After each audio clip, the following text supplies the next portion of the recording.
नमस्कार। आज सुनिए मुंशी प्रेमचंद की लिखी कहानी पशु से मनुष्य। दुर्गा माली डॉक्टर मेहरा बारैटला के यहाँ नौकर था। 5 रुपए मासिक वेतन पाता था।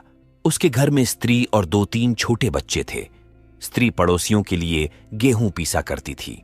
2 बच्चे जो समझदार थे इधर उधर से लकड़ियां, गेहूं, उपले चुन लाते थे, किंतु इतना यत्न करने पर भी वे बहुत तकलीफ में रहते थे। दुर्गा डॉक्टर साहब की नजर बचाकर बगीचे से फूल चुन लेता और बाजार में पुजारियों के हाथ बेच दिया करता था। कभी कभी फलों पर भी हाथ साफ किया करता। यही उसकी ऊपरी आमदनी थी। इससे नून तेल आदि का काम चल जाता था।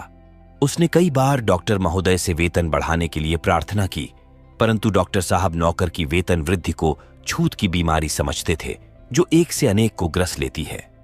वे साफ कह दिया करते कि भाई, मैं तुम्हें बांधे तो हूं नहीं, तुम्हारा निर्वाह यहां नहीं होता तो और कहीं चले जाओ, मेरे लिए मालियों का अकाल नहीं है। दुर्गा में इतना साहस न था कि वह लगी हुई रोजी छोड़कर नौकरी ढूंढने निकलता। इससे अधिक वेतन पाने की आशा भी नहीं। इसलिए वह इसी निराशा में पड़ा हुआ जीवन के दिन काटता और अपने भाग्य को रोता था। डॉक्टर महोदय को बागबानी से विशेष प्रेम था। नाना प्रकार के फूल पत्ते लगा रखे थे। अच्छे अच्छे फलों के पौधे दरभंगा, मलिहाबाद, सहारनपुर आदि स्थानों से मंगवा कर लगाए थे। वृक्षों को फलों से लदे हुए देखकर उन्हें हार्दिक आनंद होता था। अपने मित्रों के यहाँ गुलदस्ते और शाक भाजी की डालियां तोहफे के तौर पर भिजवाते रहते थे। उन्हें फलों को आप खाने का शौक न था, पर मित्रों को खिलाने में उन्हें असीम आनंद प्राप्त होता था। प्रत्येक फल के मौसम में मित्रों की दावत करते और पिकनिक पार्टियां उनके मनोरंजन का प्रधान अंग थीं। एक बार गर्मियों में उन्होंने अपने कई मित्रों को आम खाने की दावत दी। मलिहाबादी में सुफेदे के फल खूब लगे हुए थे। डॉक्टर साहब इन फलों को प्रतिदिन देखा करते थे। ये पहले ही फले थे, इसलिए वे मित्रों से उनके मिठास और स्वाद का बखान सुनना चाहते थे। इस विचार से उन्हें वही आमोद था जो किसी पहलवान को अपने पट्ठों के करतब दिखाने से होता है। इतने बड़े सुंदर और सुकोमल सुफेदे स्वयं उनकी निगाह से न गुजरे थे। इन फलों के स्वाद का उन्हें इतना विश्वास था कि वे एक फल छककर उनकी परीक्षा करना आवश्यक न समझते थे, प्रधानतः इसलिए कि एक फल की कमी एक मित्र को रसास्वादन से वंचित कर देगी। संध्या का समय था, चैत का महीना। मित्रगण आकर बगीचे के हौज के किनारे कुर्सियों पर बैठे थे। बर्फ और दूध का प्रबंध पहले ही से कर लिया गया था, पर अभी तक फल न तोड़े गए थे। डॉक्टर साहब पहले फलों को पेड़ में लगे हुए दिखलाकर तब उन्हें तोड़ना चाहते थे, जिसमें किसी को यह संदेह न हो कि फल इनके बाग के नहीं हैं। जब सब सज्जन जमा हो गए तब उन्होंने कहा, आप लोगों को कष्ट होगा, पर जरा चलकर फलों को पेड़ में लटके हुए देखिए। बड़ा ही मनोहर दृश्य है। गुलाब में भी ऐसी लोचन प्रिय लाली न होगी। रंग से स्वाद टपक पड़ता है। मैंने इसकी कलम खास मलिहाबाद से मंगवाई थी और उसका विशेष रीति से पालन किया है। मित्रगण उठे। डॉक्टर साहब आगे आगे चले। रविशों के दोनों ओर गुलाब की क्यारियां थीं। उनकी छटा दिखाते हुए वे अंत में सुफेदे के पेड़ के सामने आ गए। मगर आश्चर्य, वहां एक फल भी न था। डॉक्टर साहब ने समझा, शायद वह यह पेड़ नहीं है। 2 पग और आगे चले, दूसरा पेड़ मिल गया और आगे बढ़े, तीसरा पेड़ मिला। फिर पीछे लौटे और एक विस्मित दशा में सुफेदे के वृक्ष के नीचे आकर रुक गए। इसमें संदेह नहीं कि वृक्ष यही है, पर फल क्या हुए? 20-25 आम थे, एक का भी पता नहीं। मित्रों की ओर अपराधपूर्ण नेत्रों से देखकर बोले, आश्चर्य है कि इस पेड़ में एक भी फल नहीं है। आज सुबह मैंने देखा था, पेड़ फलों से लदा हुआ था। यह देखिए, फलों का डंठल है। यह अवश्य माली की शरारत है। मैं आज उसकी हड्डियां तोड़ दूंगा। उस पाजी ने मुझे कितना धोखा दिया। मैं बहुत लज्जित हूं कि आप लोगों को व्यर्थ कष्ट हुआ। मैं सत्य कहता हूं, इस समय मुझे जितना दुख है उसे प्रकट नहीं कर सकता। ऐसे रंगीले, कोमल, कमनीय फल मैंने अपने जीवन में कभी न देखे थे। उनके यूं लुप्त हो जाने से मेरे हृदय के टुकड़े हुए जाते हैं। यह कहकर वे नैराश्य वेदना से कुर्सी पर बैठ गए। मित्रों ने सांत्वना देते हुए कहा, नौकरों का सब जगह यही हाल है। ये जाति ही पाजी होती है। आप हम लोगों के कष्ट का खेद न करें। यह सुफेदे न सही, दूसरे फल सही। एक सज्जन ने कहा, साहब, मुझे तो सब आम एक ही से मालूम होते हैं। सुफेदे, मोहन भोग, लंगड़े, बंबई, फजली, दशहरी, इनमें कोई भेद ही नहीं मालूम होता। न जाने आप लोगों को कैसे उनके स्वाद में फर्क मालूम होता है। दूसरे सज्जन ने बोले, यहां भी वही हाल है।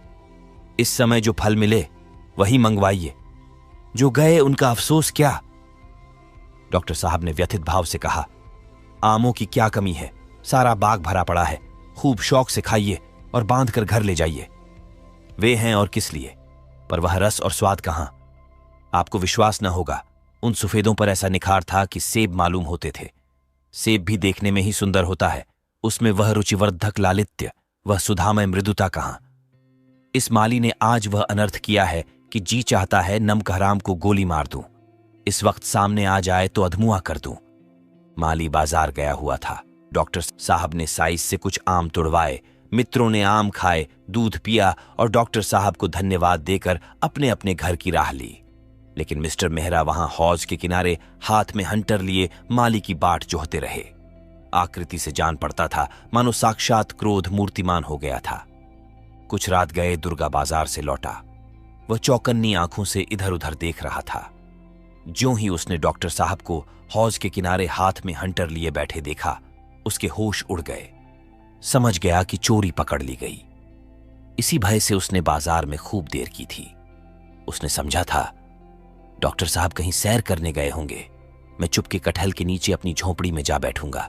सवेरे कुछ पूछताछ भी हुई तो मुझे सफाई देने का अवसर मिल जाएगा। कह दूंगा सरकार मेरे झोपड़े की तलाशी ले लें। इस प्रकार मामला दब जाएगा। समय सफल चोर का सबसे बड़ा मित्र है। एक एक क्षण उसे निर्दोष सिद्ध करता जाता है, किंतु जब वह रंगे हाथों पकड़ा जाता है तब उसे बच निकलने की कोई राह नहीं रहती। रुधिर के सूखे हुए धब्बे रंग के दाग बन सकते हैं, पर ताजा लोहू आप ही आप पुकारता है। दुर्गा के पैर थम गए, छाती धड़कने लगी। डॉक्टर साहब की निगाह उस पर पड़ गई थी। अब उल्टे पांव लौटना व्यर्थ था। डॉक्टर साहब उसे दूर से देखते ही उठे कि चलकर उसकी खूब मरम्मत करूं, लेकिन वकील थे। विचार किया कि इसका बयान लेना आवश्यक है। इशारे से निकट बुलाया और पूछा, सुफेदे के पेड़ में कई आम लगे हुए थे, एक भी नहीं दिखाई देता, क्या हो गए? दुर्गा ने निर्दोष भाव से उत्तर दिया, हुजूर अभी मैं बाजार गया हूं, तब तक तो सब आम लगे हुए थे। इतनी देर में कोई तोड़ ले गया हो तो मैं नहीं कह सकता। डॉक्टर तुम्हारा किस पर संदेह है? दुर्गा सरकार अब मैं किसे बताऊं, इतने नौकर चाकर हैं, न जाने किसकी नीयत बिगड़ी हो। डॉक्टर मेरा संदेह तुम्हारे ऊपर है। अगर तोड़कर रखे हो तो लाकर दे दो, या साफ साफ कह दो कि मैंने तोड़े हैं, नहीं तो मैं बुरी तरह पेश आऊंगा। चोर केवल दंड से ही नहीं बचना चाहता, वह अपमान से भी बचना चाहता है। वह दंड से उतना नहीं डरता जितना अपमान से। जब उसे सजा से बचने की कोई आशा नहीं रहती, उस समय भी वह अपने अपराध को स्वीकार नहीं करता। वह अपराधी बनकर छूट जाने से निर्दोष बनकर दंड भोगना बेहतर समझता है।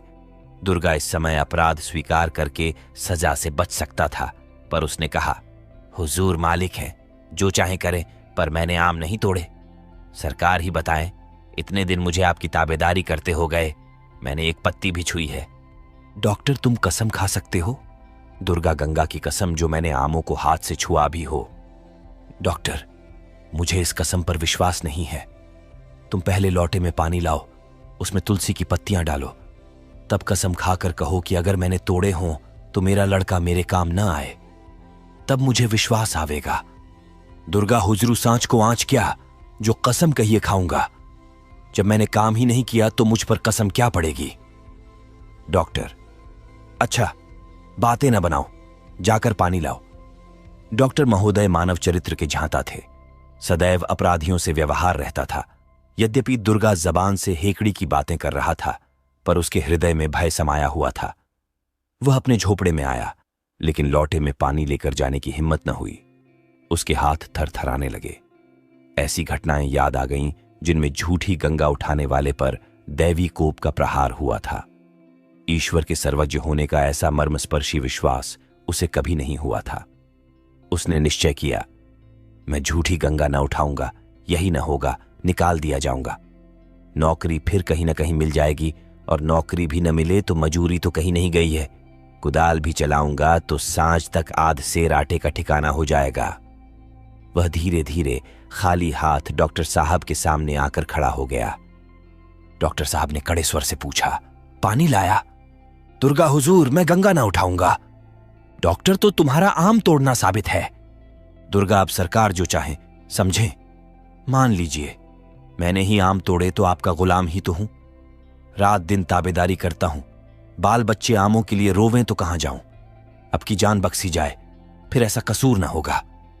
डॉक्टर महोदय इतने उदार न थे। उन्होंने यही बड़ा उपकार किया कि दुर्गा को पुलिस के हवाले न किया और हंटर ही लगाए। उसकी इस धार्मिक श्रद्धा ने उन्हें कुछ नर्म कर दिया था, मगर ऐसे दुर्बल हृदय को अपने यहां रखना असंभव था। उन्होंने उसी क्षण दुर्गा को जवाब दे दिया और उसकी आधे महीने की बाकी मजूरी जब्त कर ली। कई मास के पश्चात एक दिन डॉक्टर मेहरा बाबू प्रेम शंकर के बाग की सैर करने गए।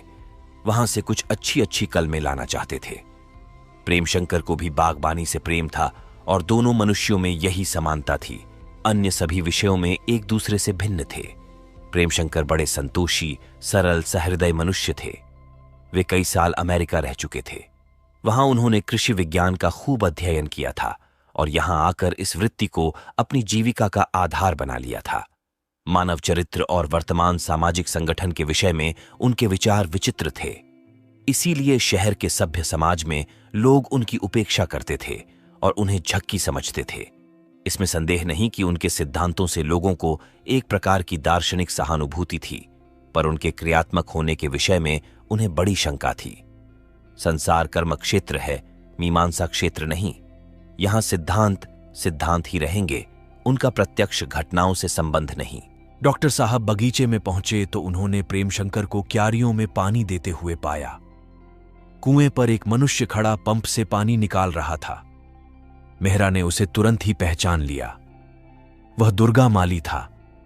डॉक्टर साहब के मन में उस समय दुर्गा के प्रति एक विचित्र ईर्ष्या का भाव उत्पन्न हुआ। जिस नराधम को उन्होंने दंड देकर अपने यहां से अलग कर दिया था, उसे नौकरी क्यों मिल गई? यदि दुर्गा इस वक्त फटेहाल रोनी सूरत बनाए दिखाई देता तो डॉक्टर साहब को उस पर दया आ जाती। वे संभवतः उसे कुछ इनाम देते और प्रेम शंकर से उसकी प्रशंसा भी कर देते।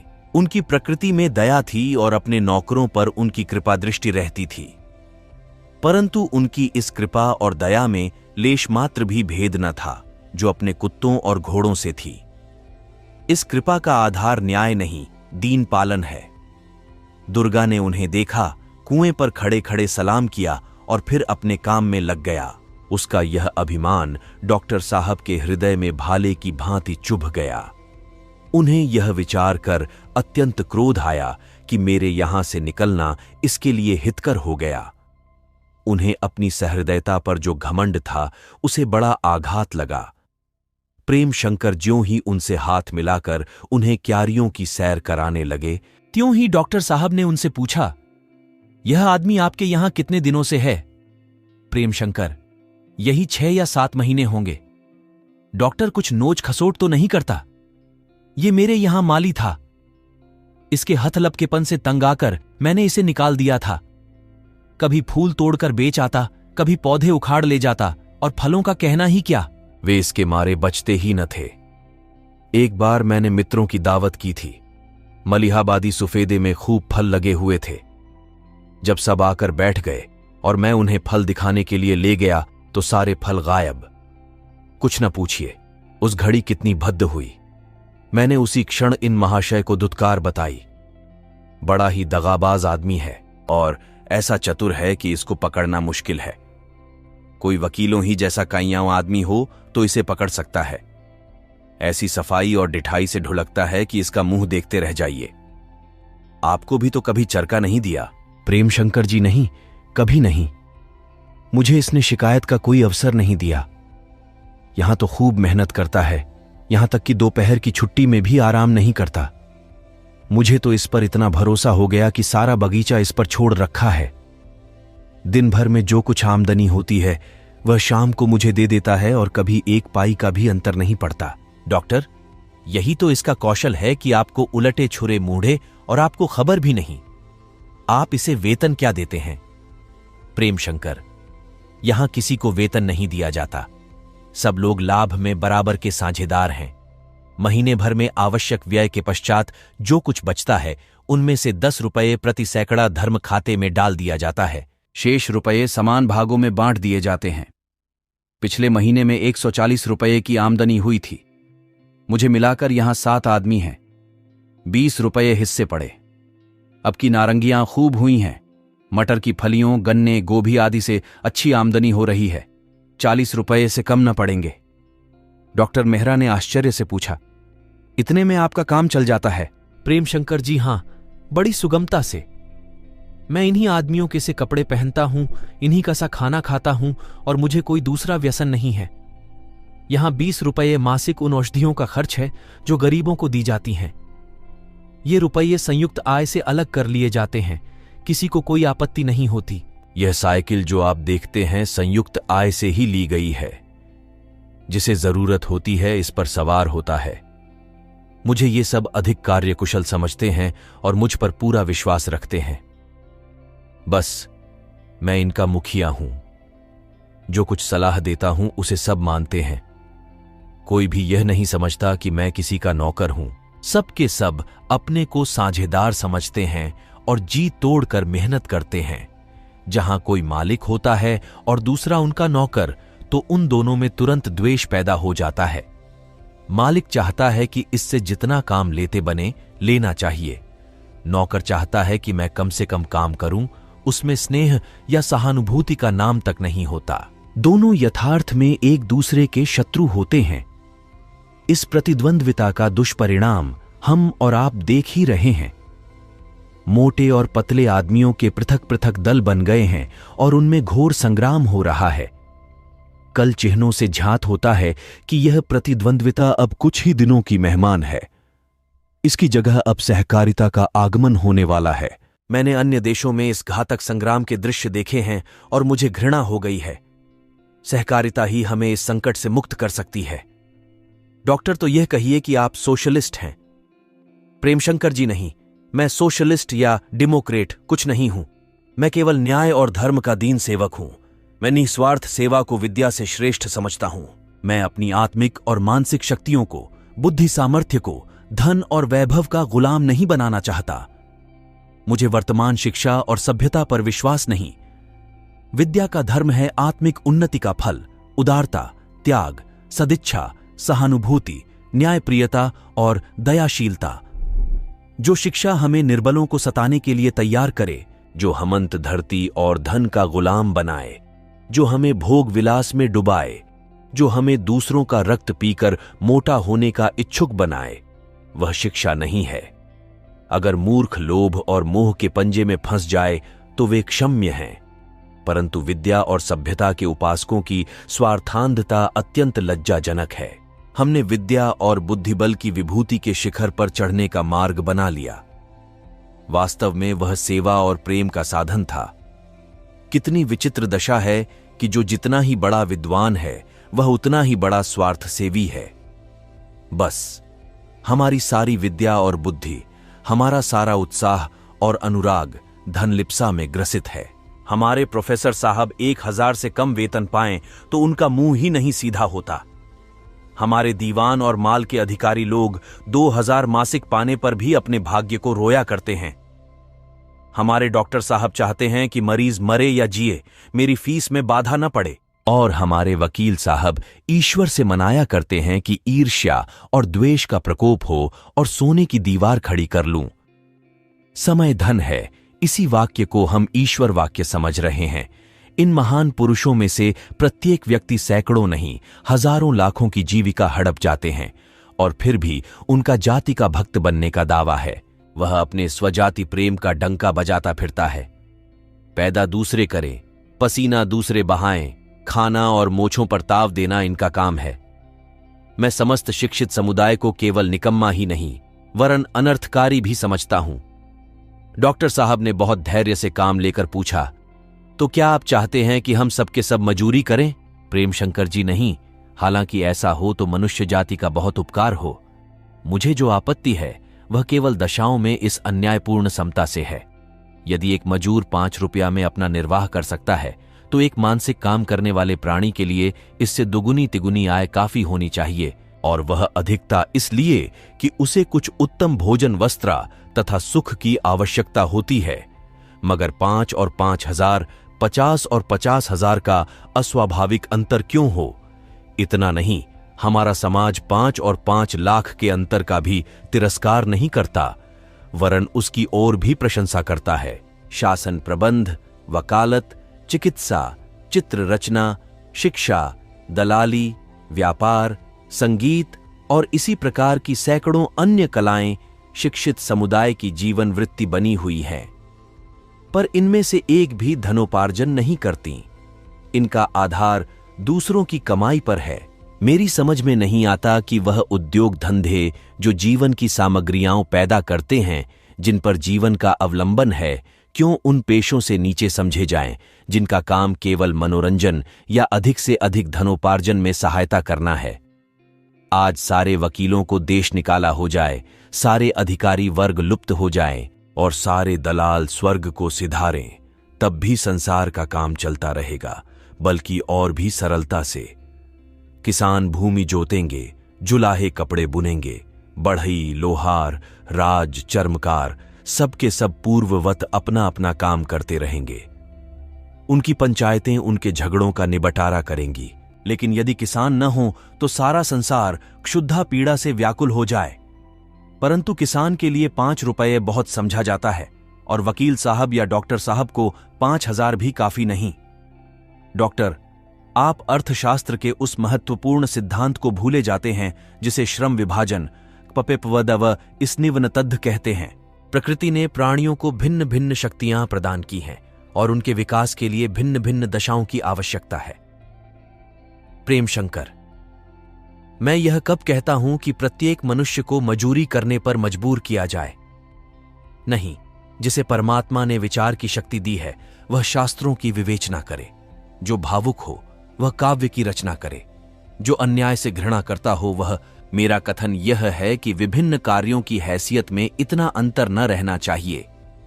मानसिक और औद्योगिक कामों में इतना फर्क न्याय के विरुद्ध है। यह प्रकृति के नियमों के प्रतिकूल झात होता है कि आवश्यक और अनिवार्य कार्यों पर अनावश्यक और निवार्य कार्यों की प्रधानता हो। कतिपय सज्जनों का मत है कि इस साम्य से गुणी लोगों का अनादर होगा और संसार को उनके सद्विचारों और सत्कार्यों से लाभ न पहुंच सकेगा। किंतु वे भूल जाते हैं कि संसार के बड़े से बड़े पंडित, बड़े से बड़े कवि, बड़े से बड़े आविष्कारक, बड़े से बड़े शिक्षक धन और प्रभुता के लोभ से मुक्त थे। हमारे अस्वाभाविक जीवन का एक कुपरिणाम यह भी है कि हम बलात् कवि और शिक्षक बन जाते हैं। संसार में आज अगणित लेखक और कवि, वकील और शिक्षक उपस्थित हैं। वे सब के सब पृथ्वी पर भार रूप हो रहे हैं। जब उन्हें मालूम होगा कि इन दिव्य कलाओं में कुछ लाभ नहीं है, तो वही लोग कवि होंगे जिन्हें कवि होना चाहिए। संक्षेप में कहना यही है कि धन की प्रधानता ने हमारे समस्त समाज को उलट पलट दिया है।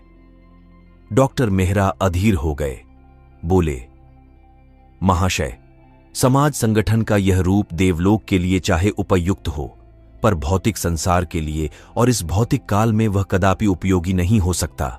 प्रेम शंकर केवल इसी कारण से अभी तक धनवानों का, जमींदारों का और शिक्षित समुदाय का प्रभुत्व जमा हुआ है, पर इसके पहले भी कई बार इस प्रभुत्व को धक्का लग चुका है और चिन्हों से झांत होता है कि निकट भविष्य में फिर इसकी पराजय होने वाली है।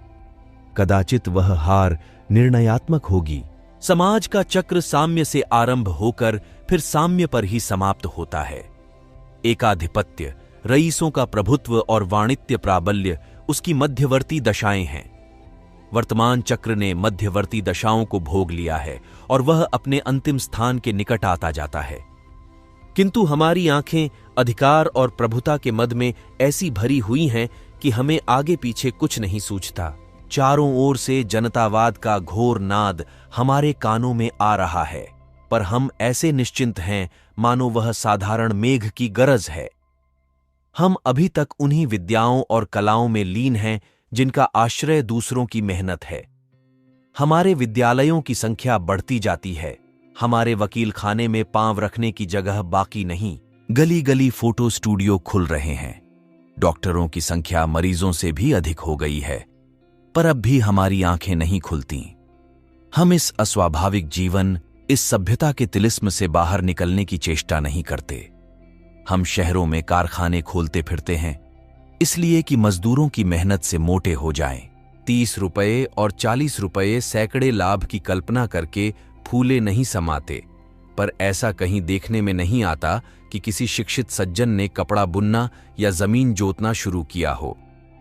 यदि कोई दुर्भाग्यवश ऐसा करे भी तो उसकी हंसी उड़ाई जाती है। हम उसी को मान प्रतिष्ठा के योग्य समझते हैं जो तकिया गद्दी लगाए बैठा रहे, हाथ पैर न हिलाए और लेन देन पर, सूद बट्टे पर लाखों के वारे न्यारे करता हो। यही बातें हो रही थीं कि दुर्गा माली एक डाली नारंगियां, गोभी के फूल, अमरूद, मटर की फलियां आदि सजाकर लाया और उसे डॉक्टर साहब के सामने रख दिया। उसके चेहरे पर एक प्रकार का गर्व था, मानो उसकी आत्मा जागृत हो गई है। वह डॉक्टर साहब के समीप एक मोटे मोढ़े पर बैठ गया और बोला, हुजूर को कैसी कलमें चाहिए?